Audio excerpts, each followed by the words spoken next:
Salam all, it's me Samuel. I'm back here with you to continue our series. This series is becoming more and more relevant by the second as things are heating up in Northeast Africa, and if you want to call it the Horn of Africa, specifically that which pertains to Eritrea and Ethiopia. Where I stand, I hope that I stand on the side that is for the people. So whatever is for the people, that's what I'm with.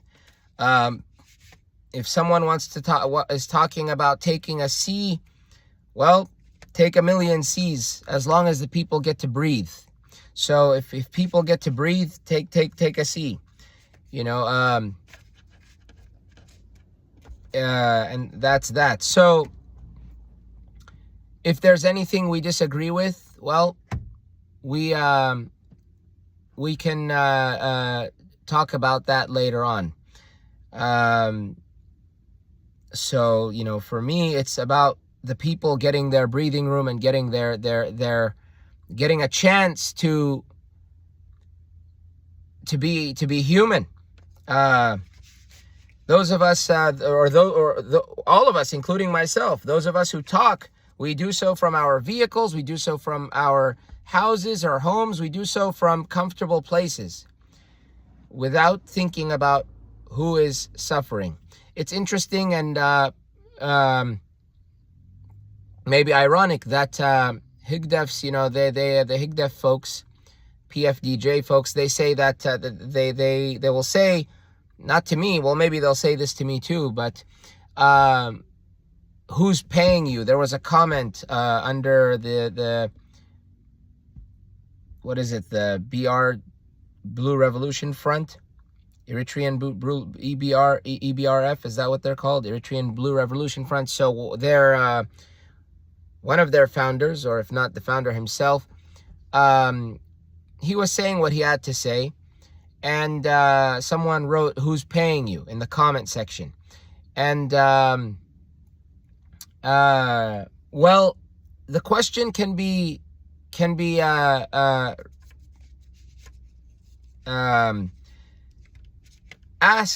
answered and asked to the questioner. So whoever is inquiring should be asked, "Who's paying you?" Because there is no benefit with the government of Isaias Afwerki. There's no benefit whatsoever. Nobody's benefiting in any way. There is no benefit. So what does Eritrea have? There's nothing there. There's nothing there. At least in Saddam's Iraq, people had an education system. They had a system. There was a system, period. There was food. There was electricity. There was a life. There was a dictator, a tyrant, but the people had something. The guy was a tyrant. I hate the guy. May God curse him for eternity. But when it comes to Isaias, what has he done? What's happening in Eritrea? There's nothing other than oppression.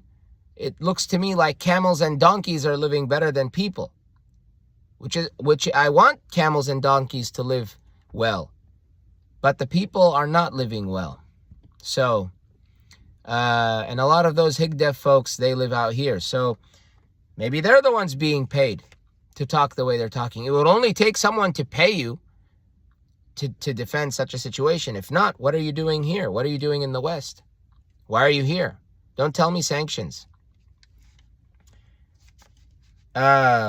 Okay, let's begin with our program. Last we spoke, we talked about mainly about numbers, but we mentioned how nationalism was gaining momentum in Eritrea. Eritrean nationalism was getting stronger. And so from there, we started talking about the numbers, the economy, how Ethiopia was doing economically, and Ethiopia was doing the worst. It was terrible. One could say it's the same case now. Last I checked, it was 160, between 160 161 birr to the dollar. So in any case, the place is, whoever rules that place is always a moron. It's just it's moronic what happens. So we will continue our talk about Eritrean nationalism today. I begin in the name of God, the compassionate, the merciful. I praise and I glorify him as he ought to be praised and glorified. Let's begin. Up to mid-1960s, Eritreans in Addis Ababa were insisting to call themselves and be called Eritreans. So up to mid-1960s, Eritreans in Addis Ababa were insisting to call themselves and be called Eritreans. By the way, the text we're using is Eritrea, Root Causes of War and Refugees by Mr. Walde Jesus Ammar. Mr. Walde Jesus Ammar, one of the pioneers in the Eritrean Revolution. So, by the way, I would like to say that my views, they may or may not reflect his views. So whatever it is that I say here does not automatically mean that that's what he says. No, I am just using his masterpiece. This is a masterpiece of a text. Unfortunately, the book is not sold. It's not published. I hope it can get published. It's a very, very important book. It's a gold mine. But I just normally print them out. You can find it on daberi.org, daberi.org, or you could just search the title. I will include the title in the bio, and you could look it up from there. So that's what we're using, the text we're using. So in any case, up to mid-1960s, Eritreans in Addis Ababa were insisting to call themselves and be called Eritreans. Eritreans, that's what they were insisting to be called. This had gradually changed, and by the early 1970s, so that's just coming after a semicolon. So this had gradually changed, and by the early 1970s, the formerly insistent Eritreans were finally accommodating by identifying themselves as Tigrayans. Tigrayans, Tigreans, Tigrayans, a term which in its ethnic and linguistic sense is correct, but never so widely accepted as a reference to Eritreans in general. So, Tigrayans basically. So, we need to clarify that this, I think, is mentioned in the book Identity Jilted by Dr.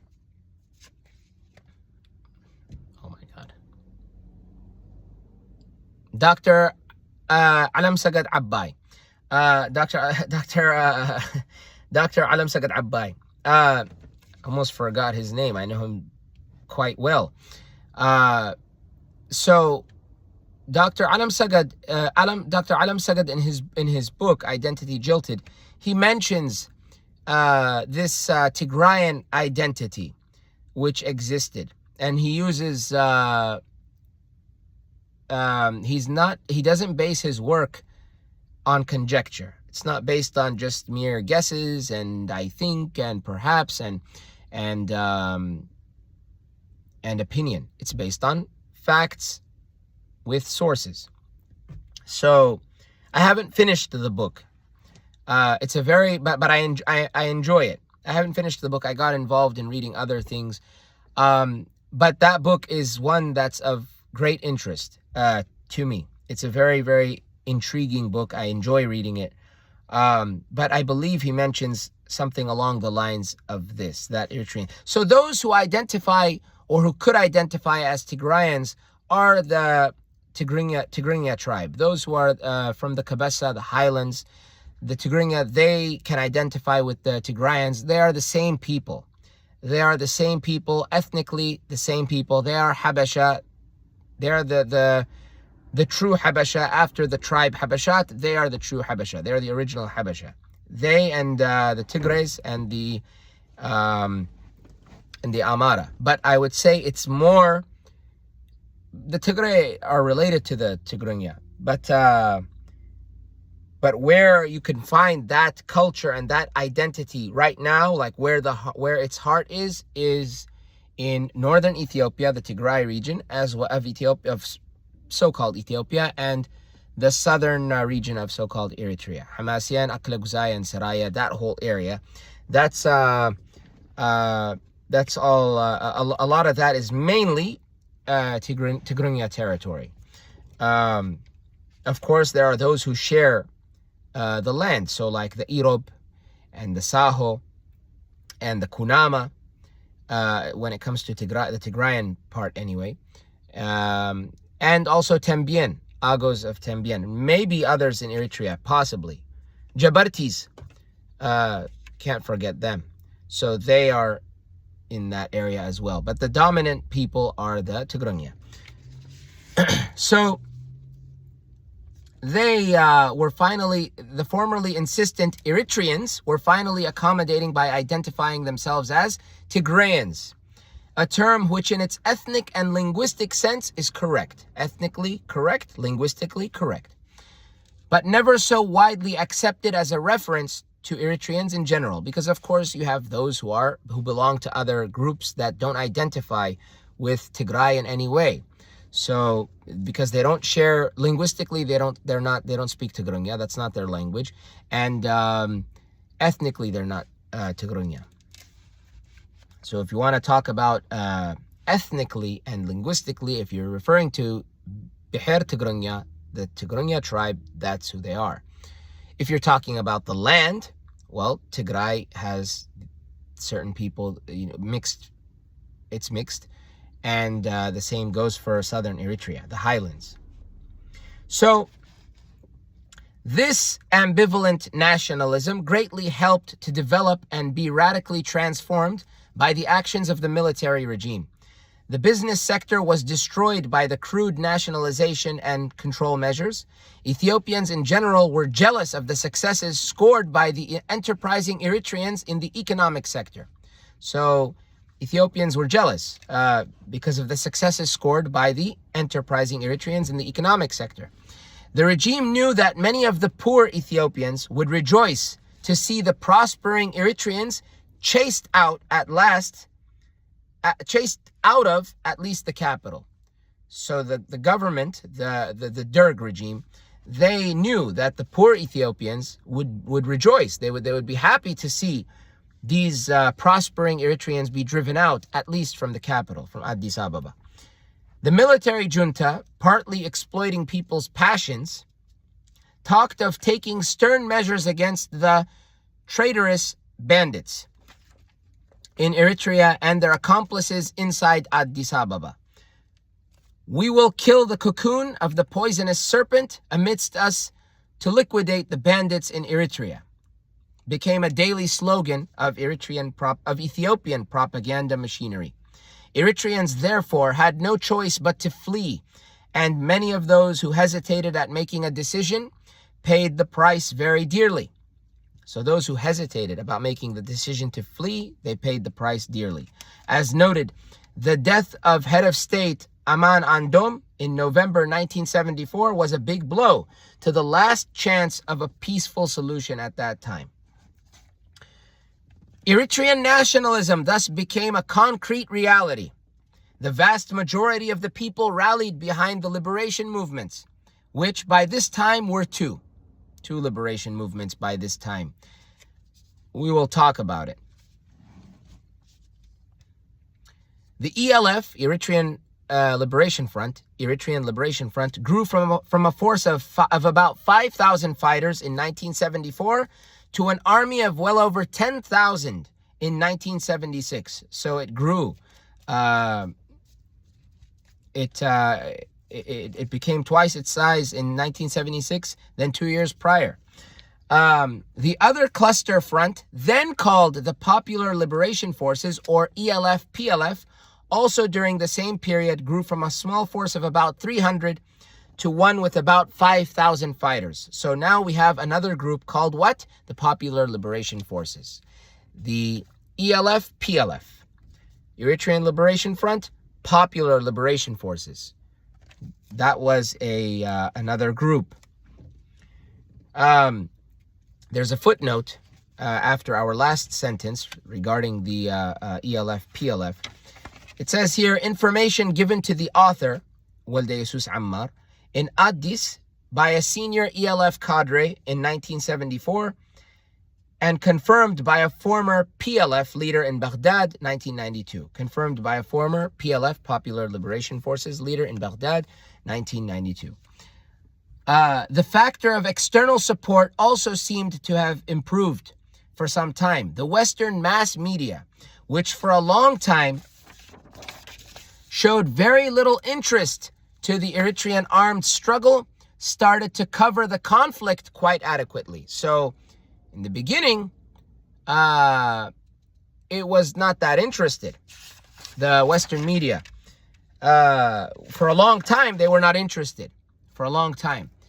But they started showing interest by covering the conflict quite adequately. Tunisia's attempt to raise the Eritrean question at the Kampala summit of the Organization of African Unity in July 1975 was an important gain in public information.